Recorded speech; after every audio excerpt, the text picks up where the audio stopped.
أكلنا اليوم طريقة طبخ السمك الساردين. طبعا بس الفلفل الأحمر الحلو مع بابريكا، البابريكا اسمها، والكركم وغارليك باودر وغارليك فريش والبصل قطع والفلفل الأسود خليته بالاير فراير، قليل من زيت الزيتون. هنا عدس لونين، الأخضر والأصفر، هذا البرتقالي،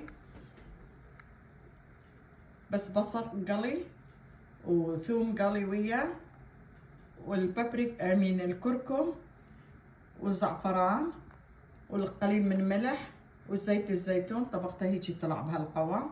وهنا سلطة مشكلة من خيار وطماطم والبصل والفلفل الأبيض. وهنا عندي خضروات، بصل أخضر والورقرز والكرفس. وهنا رز الأحمر وياه. هذا هو الأكلنا اليوم.